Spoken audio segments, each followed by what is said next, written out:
ஹிந்து சமய நூல்கள்ல பகவான் கிருஷ்ணரோட வாழ்க்கை 3 கட்டங்களா குறிப்பிடப்பட்டிருக்கு. ஆரம்ப கால வாழ்க்கை, குடும்ப வாழ்க்கை மற்றும் பொது வாழ்க்கை அப்படின்னு 3. விஷ்ணுவோட அவதாரமான கிருஷ்ணர் அன்போட கடவுள். கிருஷ்ணரோட ஆரம்ப கால வாழ்க்கை வியாசரால எழுதப்பட்ட ஸ்ரீமத் பாகவதம் அப்படின்ற படைப்புல விரிவா சொல்லப்பட்டிருக்கு. உலகத்தை தீமையில இருந்து காப்பாத்துற பணியில ஈடுபட்டிருக்கிறது அதுல சொல்லப்பட்டிருக்கு. மகாபாரதம் கௌரவர்கள் அண்ட் பாண்டவர்களோட கதையை சொல்ற ஒரு காவியமா இருந்தாலும் கிருஷ்ணர் அதுல முக்கியமான பாத்திரமா இருக்காரு. மகாபாரதத்துல கிருஷ்ணர் தேவகியோட மகனா விவரிக்கப்படுறாரு. கிருஷ்ணர் எப்படி வந்தாரு, எதுக்காக அவதாரம் எடுத்தாரு அப்படின்னு சுருக்கமா இப்ப பார்ப்போம். திரேதா யுகத்துல விஷ்ணு பகவான் தன்னோட ராம அவதாரத்தை முடிச்சிட்டு வைகுண்டம் போன பிற்பாடு பூலோகத்துல நடக்கிற கொடுமைகளை தன்னால பொறுத்துக்க முடியாம தவிக்கிறாரு. அரக்கர்கள் எல்லாம் அரசனாகி தங்களை வதைக்கிறாங்க. தர்மம் மறைஞ்சு அதர்மம் தலை தூக்கிறதா பூமாதேவி விஷ்ணு கிட்ட சொல்ல, அதுக்கு விஷ்ணு எப்பவெல்லாம் அதர்மம் தலை தூக்குதோ அப்பெல்லாம் நான் அங்க இருப்பேன், நான் யாதவ குலத்துல பிறப்பேன் அப்படின்னு சொல்லியிருக்காரு.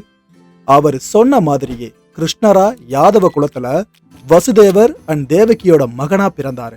தேவகியோட 8வது குழந்தையால கிருஷ்ணரோட தாய்மாமனான கம்சன் அழிக்கப்படுறான் அப்படின்னு ஒரு தீர்க்க தரிசனத்தை கேட்டதுமே கம்சன் அவளோட குழந்தைய கொல்றதுக்கு முடிவு பண்றான், முயற்சியும் பண்றான். ஆனா 8வது பிறப்பான கிருஷ்ணர் யமுனை ஆற்றுல குறுக்க இருந்த கோகுலத்துல பசு மேய்க்கிறவங்களோட தலைவரான நந்தன் அண்ட் யசோதாவால மறைச்சு வளர்க்கப்படுறாரு.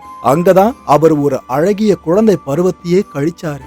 கருமையான நிறம், வசீகரம், விளையாட்டுத்தனம், இசை, நடனம்னு கோபியர்கள் புடைசூழ வலம் வந்தாரு கிருஷ்ணர். கிருஷ்ணரோட கதை இரட்டை மறைவை கொண்டிருக்கு. கிருஷ்ணன் ஒரு மனுஷனா மாறு வேடமிட்ட கடவுள் அண்ட் ஒரு சாமானியனா மாறு வேடமிட்ட இளவரசர், எப்படி வேணாலும் எடுத்துக்கலாம். நண்பன், தத்துவ ஞானி, வழிகாட்டி, இந்த 3 வார்த்தைகள் மகாபாரதத்துல அவரை பிரதிபலிக்குது. திரௌபதி மற்றும் பாண்டவர்களுக்கு நல்ல நண்பனாகவும் அர்ஜுனனுக்கு நல்ல வழிகாட்டியாகவும் மற்றவங்களுக்கு அறிவுரை வழங்கும் போது தத்துவ ஞானியாவும் சித்தரிக்கப்படுறாரு. மகாபாரதத்துல கிருஷ்ணர் முதல் வருகை திரௌபதியோட சுயம்வரத்தின் போது திரௌபதன் அரசவையில அமைதியான பார்வையாளரா இருந்தாரு. மேலும் திரௌபதிய திருமணம் செஞ்சுக்கிற சவால்ல மன்னர்களும் இளவரசர்களும் தோல்வி அடைவதை அவர் பார்த்தாரு. அவர் ஒருத்தருக்கு மட்டும்தான் பிராமண வேடமிட்டு இருக்கிறது பாண்டவர்கள் அப்படின்னு தெரியும். திரௌபதி திருமணத்துக்கு கிருஷ்ணர் சாட்சியா இருந்தாரு. கிருஷ்ணர் யுதிஷ்டருக்கும் அவரோட சகோதரர்களுக்கும் விலை உயர்ந்த பரிசுகளை வழங்கினாரு. குரு ராஜ்யத்துல கிருஷ்ணரும் யாதவர்களும் பாண்டவர்களும் ஒரு கூட்டாண்மையை நிறுவனாங்க. பாண்டவர்கள் கிருஷ்ணனுக்கு உதவுனாங்க அண்ட் யாதவர்கள் தங்கள் மிகப்பெரிய எதிரியான மன்னன் ஜராசந்தனை வீழ்த்தினாங்க. பதிலுக்கு குருஷேத்திர போர்ல கிருஷ்ணர் பாண்டவர்களுக்கு உதவி பண்ணாரு அப்படின்றது ஒரு நம்பிக்கை. ஆனா கிருஷ்ணர் ரொம்பவே நியாயமானவர். பாண்டவர்களா இருக்கட்டும் கௌரவர்களா இருக்கட்டும் 2 தரப்புக்கும் தன்னோட உதவியை தான் அளிச்சாரு. இதுதான் உண்மை.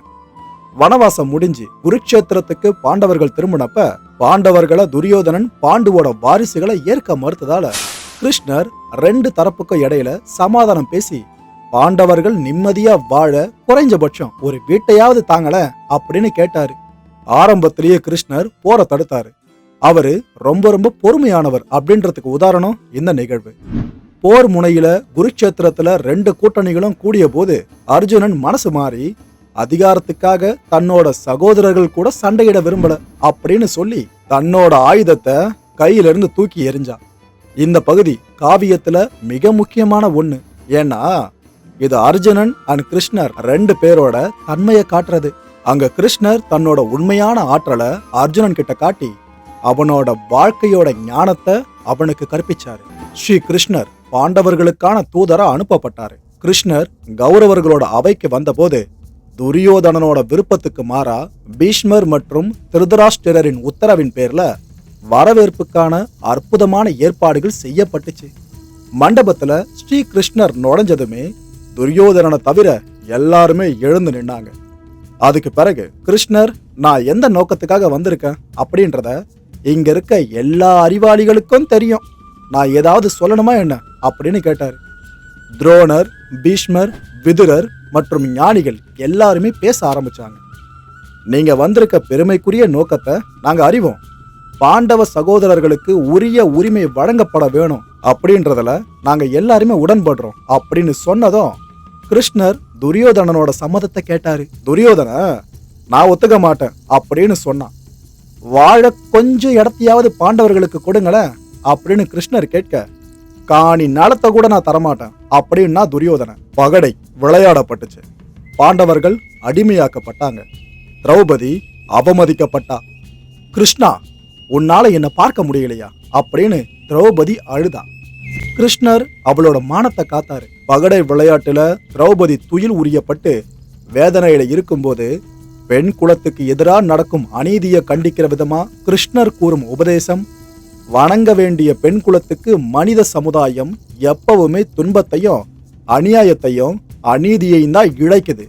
ஒரு ஆணோட பொறாமை, பேராசை, அகங்காரம், பகமை, இத்தனை ஆணின் குணத்துக்கு ஒரு பெண் துன்புறுறான். ஒரு யுத்தத்துல மாவீரன் வெல்வான், ஆனா தோற்றவன் நகரத்து பெண்களோட கௌரவம் சூறையாடப்படும். ஆண் அப்படின்றவன் ஆணவம் கொண்டு சூது விளையாடி தன்னோட எல்லாத்தையும் இழந்து நிற்கும் வேளையில அவதிப்படுறது பெண் தான். ஆணோட அகங்காரம் உச்சத்தை அடையும் போது பெண்களோட சுதந்திரம் பறிக்கப்படுறதும் அவங்க ஒடுக்கப்படுறதும் ஏன் எல்லாத்தையுமே இழந்த தன்னோட வாழ்வுல தோற்று உயிர் மாண்ட பிறகு தனது குழந்தையோட பசிய தீர்க்க தாயானவ தன்னோட வாழ்வுல போராடுறா. இந்த உலகத்துல இருக்க துன்பங்கள் எல்லாத்தையும் கணக்கிட்டா அதுல பெண்களோட துயரே அதிகம். ஆண்களால அவங்க எத்தனை துயர் அனுபவிக்கிறாங்க. ஏன் மனுஷனோட ஒரு இனம் மற்ற இனத்தை ஒவ்வொரு முறையும் துன்புறுத்துது. ஒரு பெண்ணானவ வருங்காலத்திற்கு வித்துடுறா. ஒளி பொருந்திய அவளை போற்றாம அவளோட ஒளிய அழிச்சு அவளை அவல நிலைக்கு தள்ளி துன்புற செய்யறது ஏன்? நினைவுல வச்சுக்குங்க, இனி பெண் குலம் அவமானப்படும் போதெல்லாம், அவ துயர்ல மூழ்கும் போதெல்லாம், அவளோட அலங்கரிச்ச கூந்தல் இழுக்கப்படும் போதெல்லாம் அவகிட்ட இருந்து வர கண்ணீர் கடலை விட ஆழமானது அப்படின்றத நிரூபிக்கும். இதுக்கப்புறம் அதனால வர்ற எதிர் விளைவுகள் இருக்குல்ல, அதை பத்தியும் சிந்திங்க அப்படின்னு கிருஷ்ணர் எச்சரிக்கிறாரு.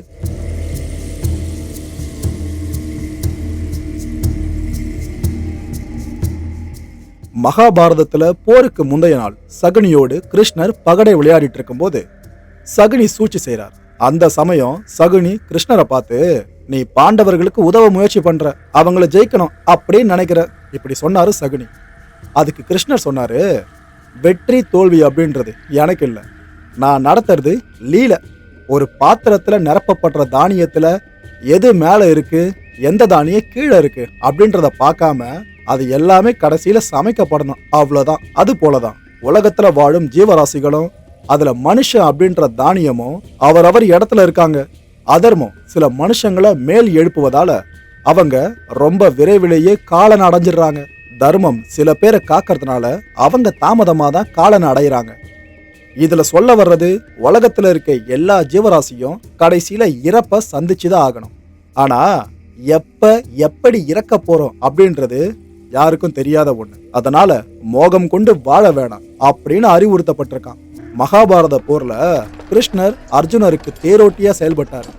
அவர் ஒரு சிறந்த ஆலோசகரா இருந்ததால போர்கள்ல விளைவுகள் மோசமானதா இருந்துச்சு. போர் 18 நாட்கள் நீடிச்சது. 2 அணியும் தளபதிகளை இழந்ததால போர் நிறுத்தப்பட்டுச்சு. ஒரு பக்கமாவே இந்த போர் போகல. ஒவ்வொரு இரவும் கிருஷ்ணனும் பாண்டவர்களும் கூடி முடிவுகளையும் அடுத்த நாளுக்கான திட்டங்களையும் வகுத்துக்கிட்டே இருந்தாங்க, எடுத்துக்கிட்டே இருந்தாங்க. அர்ஜுனனுக்காக கர்ணன் சேமிச்சு வச்சிருந்த அம்ப கடோத்கஜனை அனுப்பி அவன் மேல செலுத்த திட்டம் தீட்டப்பட்டுச்சு. கடோத்கஜன் மேல அந்த அம்பு பயன்படுத்தப்பட்டதுனால அர்ஜுனனோட உயிர் காக்கப்பட்டுச்சு.